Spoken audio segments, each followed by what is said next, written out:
Hi guys, welcome to Beta Point. दोस्तों, इसके पहले दो क्लास पार्ट 1 पार्ट 2 हो चुके हैं जिसमें 200 तक के क्वेश्चन को कवर कर लिया गया है। ये पार्ट 3 है जिसमें हम 200 से लेके 300 तक के क्वेश्चन के लूसेंट के मोस्ट इंपॉर्टेंट क्वेश्चन जो हैं और बार बार 15 वर्षों से लगातार पूछे जा रहे हैं उन्हें कवर करेंगे। अगर आपको क्लास पसंद आएगी तो प्लीज़ सब्सक्राइब शेयर करना ना भूलें। अगर पसंद नहीं आएगी तो आप क्लास छोड़ सकते हैं। दोस्तों, आपको कोई बाउंडेशन नहीं है। आप अच्छी तरीके से अगर समझ के पढ़ेंगे तो आपको जरूर समझ में आएगा दोस्तों, और अच्छी तरीके से क्लास लीजिए। पहला प्रश्न है, इंपॉर्टेंट है, घेंगा रोग किसकी कमी से होता है? तो दोस्तों ये आयोडीन की कमी से होता है। अगला प्रश्न है, कौन सी ग्रंथि इंसुलिन स्रावित करती है? तो दोस्तों आग्नाशय इंसुलिन का स्राव करता है। अगला प्रश्न है, डुरंड कप का संबंध किस खेल से है? तो दोस्तों डुरंड कप का संबंध फुटबॉल से है। अगला प्रश्न है कि भारत का सबसे लंबा बांध कौन सा है? तो ध्यान दीजिएगा, भारत का सबसे लंबा बांध पूछा गया है। तो दोस्तों ये हीराकुंड बांध है और कहाँ पे है? उड़ीसा में है। तो आप ध्यान दीजिएगा। अगला प्रश्न है दोस्तों कि संविधान की 8वीं अनुसूची में कितनी भारतीय भाषाओं को मान्यता दी गई है? तो दोस्तों 8वीं अनुसूची की बात की जाए तो टोटल 22 भाषाओं को मान्यता दी गई है। दोस्तों चीन की मुद्रा कौन सी है? तो दोस्तों चीन की मुद्रा है युआन और चीन की राजधानी है बीजिंग।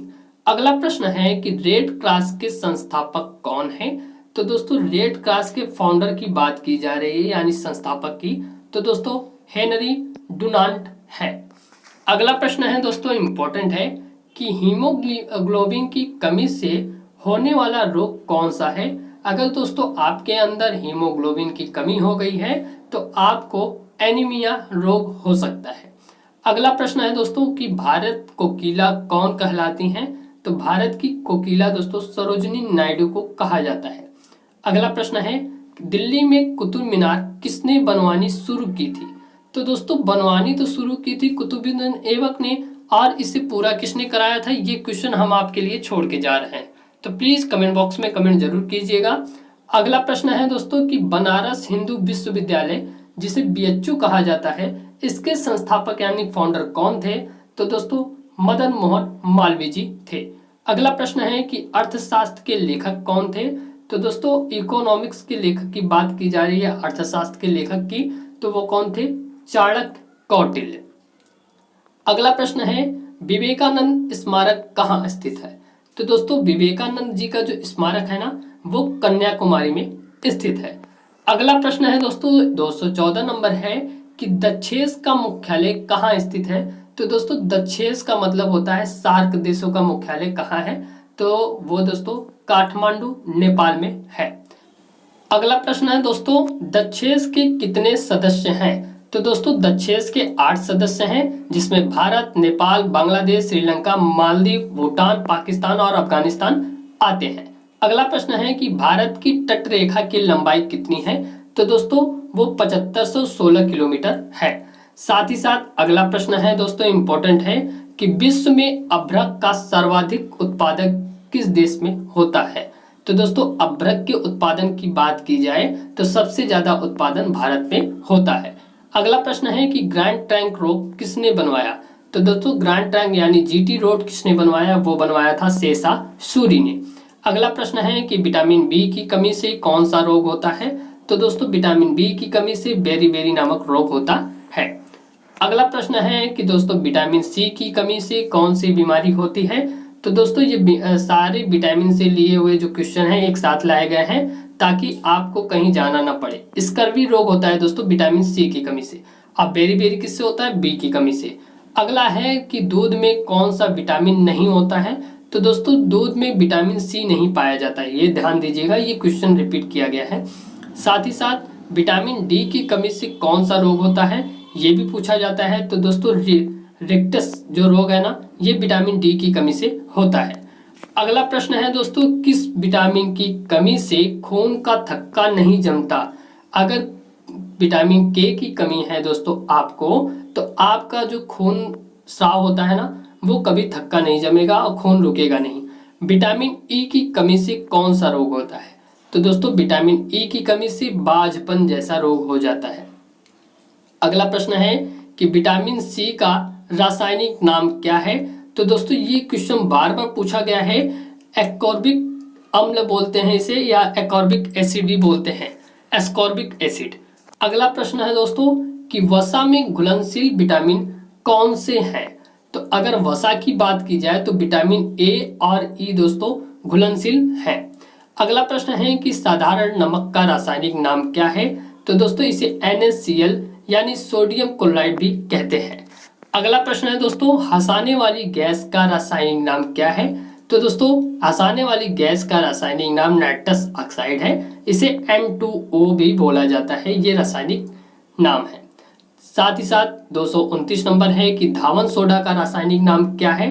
तो दोस्तों धावन सोडा को हम सोडियम कार्बोनेट यानी CO3 के नाम से जानते हैं। अगला प्रश्न है इंपॉर्टेंट है दोस्तों, ये पीतल से रिलेटेड है। देखिए पीतल किन दो धातुओं का मिश्रण है। तो दोस्तों तांबा और जस्ता। कभी कभी ये उल्टा बोल देता है कि तांबा और जस्ता से मिश्रित धातु कौन सी बनती है। तो दोस्तों वो पीतल बनता है। तो आप ध्यान दीजिएगा, क्वेश्चन को उलटफेर करके पूछ सकता है। अगला प्रश्न है दोस्तों कैल्सीफेरॉल किस विटामिन का रासायनिक नाम है। तो दोस्तों आप ध्यान देंगे विटामिन डी का नाम है, विटामिन सी का हम आपको बता चुके हैं। अगला प्रश्न है दोस्तों नेत्रदान में नेत्र के किस भाग का दान किया जाता है। अगर दोस्तों कोई नेत्रदान कर रहा है तो वो नेत्र की कार्निया वाला जो भाग होगा ना, कॉर्निया वाला, वही दान देगा। साथ ही साथ अगला प्रश्न है कि किस विटामिन में कोबाल्ट होता है। तो दोस्तों विटामिन B12 में कोबाल्ट की मात्रा होती है और कोबाल्ट का CO होता है रासायनिक नेम। अगला प्रश्न है दोस्तों इंपॉर्टेंट है कि कोशिका का पावर हाउस किसे कहा जाता है। तो दोस्तों कोशिका का पावर हाउस माइटोकॉन्ड्रिया को कहा जाता है।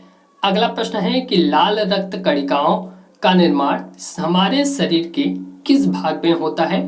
तो दोस्तों हमारे शरीर के अस्थि मज्जा में लाल रक्त कणिकाओं का निर्माण होता है। अगला प्रश्न है दोस्तों कि राष्ट्रीय विज्ञान दिवस कब मनाया जाता है। तो दोस्तों प्रत्येक वर्ष 28 फरवरी को राष्ट्रीय विज्ञान दिवस के रूप में मनाया जाता है। अगला प्रश्न है कि ब्लड प्रेशर मापने के लिए किस यंत्र का प्रयोग किया जाता है। तो दोस्तों यंत्र और उनके उपयोग की क्लास हो चुकी है, आप वहां से भी देख सकते हैं। तो दोस्तों स्फेग्मोमैनोमीटर जो होता है ना, इसके द्वारा ब्लड प्रेशर को हम मापते हैं। अगला प्रश्न है कंप्यूटर की परमानेंट मेमोरी क्या कहलाती है। तो दोस्तों कंप्यूटर की जो परमानेंट मेमोरी होती है उसे हम रोम बोलते हैं, इसे पूरा कहते हैं रीड ओनली मेमोरी, इसका पूरा फुल फॉर्म है। अगला प्रश्न है दोस्तों किस अधिवेशन में कांग्रेस उदारवादी और उग्रवादी नामक दो दलों में विभाजित हो गई। तो दोस्तों 1907 के सूरत अधिवेशन में ऐसा हुआ था। अगला प्रश्न है कि तंजौर का बृहदेश्वर मंदिर किसने बनवाया था। तो दोस्तों वो बनवाया था राज राजा प्रथम चोल ने। कहाँ का? तंजौर का बृहदेश्वर मंदिर। अगला प्रश्न है दोस्तों कि मुगल सम्राट अकबर का जन्म कहाँ हुआ था। तो दोस्तों मुगल सम्राट अकबर का जन्म अमरकोट के दुर्ग में हुआ था। अगला प्रश्न है कि वर्ष 2014 का फुटबॉल विश्व कप किस देश में आयोजित हुआ था। यहाँ भी गलत है दोस्तों, तो ये 2014 में दोस्तों ब्राजील में हुआ था। ये सारे प्रश्न पीछे के हैं क्योंकि ये NTPC से उठाए गए हैं। वर्ष 2018 का फुटबॉल विश्व कप किस देश में आयोजित होगा। 2018 की बात की जा रही है, तो दोस्तों 2018 में रूस में हुआ था और इसके पहले 2014 में ब्राजील में, यानी 4 वर्षों के अंतर के बाद फुटबॉल मैच हो रहा है, विश्व फुटबॉल। तो ये आप ध्यान दीजिएगा। अगला प्रश्न है कि वर्ष 2014 के कॉमनवेल्थ खेल कहाँ हुआ। तो दोस्तों ये ग्लासगो स्कॉटलैंड में हुआ था। वर्ष 2015 का क्रिकेट विश्व कप कहाँ आयोजित हुआ था। तो दोस्तों ये हुआ था न्यूजीलैंड और ऑस्ट्रेलिया में। संसद के दोनों सदनों की संयुक्त बैठक की अध्यक्षता कौन करता है। तो दोस्तों वो लोकसभा अध्यक्ष करता है। अगला प्रश्न है कि भारत के प्रथम लोकसभा अध्यक्ष कौन थे। तो दोस्तों गणेश वासुदेव मावलंकर जो थे ना, ये प्रथम लोकसभा अध्यक्ष थे भारत के। अगला प्रश्न है कि भारतीय संविधान के किस अनुच्छेद के अंतर्गत जम्मू कश्मीर को विशेष दर्जा प्राप्त था। तो दोस्तों ये पहले प्राप्त था, इसलिए ये प्रश्न पूछा गया है NTPC में। अनुच्छेद 370। अब क्या हुआ है कि अनुच्छेद 370 को हटा दिया गया है। अगला प्रश्न है दोस्तों, इंपॉर्टेंट है, ये सारे प्रश्न पूछे गए हैं, वही आपको ले आ गया है यहाँ पे, ताकि आपको ध्यान रहे कि सारे प्रश्न ऐसे हैं। अगला प्रश्न है कि कोई विधेयक धन विधेयक है या नहीं, इसका निर्णय कौन करता है? तो दोस्तों इसका निर्णय लोकसभा अध्यक्ष करता है। अगला प्रश्न है कि विश्व का सबसे बड़ा महाद्वीप कौन सा है? तो दोस्तों वो एशिया महाद्वीप है। अगला प्रश्न है कि हैदराबाद किस नदी पर बसा है? तो दोस्तों वो मूसी नदी पर बसा है। उज्जैन किस नदी पर बसा है पूछा गया था, कल प्रश्न आया था, तो दोस्तों वो शिप्रा नदी पर बसा हुआ है। अगला प्रश्न है विश्व में चांदी का सबसे बड़ा उत्पादक देश कौन सा है? तो दोस्तों मैक्सिको चांदी का सबसे बड़ा उत्पादक देश है। क्षेत्रफल की दृष्टि के अनुसार दोस्तों विश्व का सबसे छोटा देश कौन सा है? तो दोस्तों वेटिकन सिटी है ना, ये सबसे छोटा देश है क्षेत्रफल की दृष्टि से। स्वेज नहर दोस्तों किन दो सागरों को जोड़ती है? तो आप ध्यान दीजिएगा, भूमध्य सागर और लाल सागर को जोड़ती है। अगला प्रश्न है दोस्तों, इंपॉर्टेंट है कि पनामा नहर किन दो महासागरों को जोड़ती है? तो दोस्तों ये प्रशांत महासागर और उत्तरी अंटार्कटिक महासागर को जोड़ती है। अगला प्रश्न है, इंपॉर्टेंट है कि भारत के संघीय क्षेत्र दादरा और नागर हवेली की राजधानी कौन सी है? तो दोस्तों सिलवासा इसकी राजधानी है। तो ये इंपॉर्टेंट है, ये पूछा गया है प्रश्न। अगला प्रश्न है कि क्षेत्रफल की दृष्टि से भारत का सबसे बड़ा राज्य कौन सा है? तो दोस्तों हम बता चुके हैं राजस्थान है, और सबसे छोटा राज्य गोवा है। अगला प्रश्न है कि पृथ्वी दिवस कब मनाया जाता है? तो प्रत्येक वर्ष 22 अप्रैल को मनाया जाता है। अगला प्रश्न है कि फूलों की घाटी किस राज्य में है? तो दोस्तों वो उत्तराखंड में है। अगला प्रश्न है कि वर्ष 2011 में नवनिर्मित राष्ट्र दक्षिणी सूडान की राजधानी कौन सी थी, कौन सी है? तो दोस्तों अभी है जुबा, ठीक है, ये अभी 2011 में बनी हुई है दक्षिणी सूडान। अगला प्रश्न है योजना आयोग का अध्यक्ष कौन होता है? तो दोस्तों योजना आयोग का अध्यक्ष प्रधानमंत्री होते हैं। अगला प्रश्न है कि आईने अकबरी का लेखक कौन है? तो दोस्तों आईने अकबरी को अबुल फजल ने लिखा था। अगला प्रश्न है दोस्तों, इंपॉर्टेंट है कि होपमैन कप किस खेल से संबंधित है? तो दोस्तों ये टेनिस से संबंधित है। आप ध्यान दीजिएगा, होपमैन कप की बात की जाए तो। देश बंधु के नाम से कौन जाने जाते हैं? तो दोस्तों देश बंधु के नाम से चित्तरंजन दास को जाना जाता है। अशोक चक्र में कितनी तीलियां हैं? तो दोस्तों अशोक चक्र हमारे तिरंगे के बीच में होता है और इसमें 24 तीलियां होती हैं। अगला प्रश्न है कि भारत में सबसे पहली फिल्म कौन सी बनी थी? तो दोस्तों वो बनी थी राजा हरिश्चंद्र, पहली फिल्म बनी थी। सबसे छोटी हड्डी कौन सी होती है? तो दोस्तों सबसे छोटी हड्डी हमारे बॉडी की स्टेपिज होती है। सबसे बड़ी हड्डी की बात करें तो दोस्तों फीमर होती है और ये जांग की हड्डी होती है। अगला प्रश्न है कि मानव शरीर में कितनी पेशियां हैं? तो दोस्तों 639 पेशियां हैं, जबकि हड्डियों की बात करें तो 206 है। अगला प्रश्न है कि आरबीसी यानी रेड ब्लड सर्कुलेट में दोस्तों लाल रक्त कणिका का जीवन काल कितना होता है? तो दोस्तों वो होता है 120 दिन। अगला प्रश्न है कि जंग लगने से बचाने के लिए लोहे पर जस्ते की परत चढ़ाने की क्रिया को क्या कहते हैं? तो दोस्तों उसको बोलते हैं गैल्वेनाइजेशन, या हम बोल सकते हैं जस्तीकरण या गैल्वेनीकरण। अगला प्रश्न है दोस्तों कि मानव शरीर की सबसे बड़ी ग्रंथि का क्या नाम है?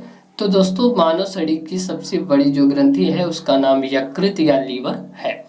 अगला प्रश्न है कि भारत का प्रथम तेल शोधक संयंत्र कहाँ स्थित है?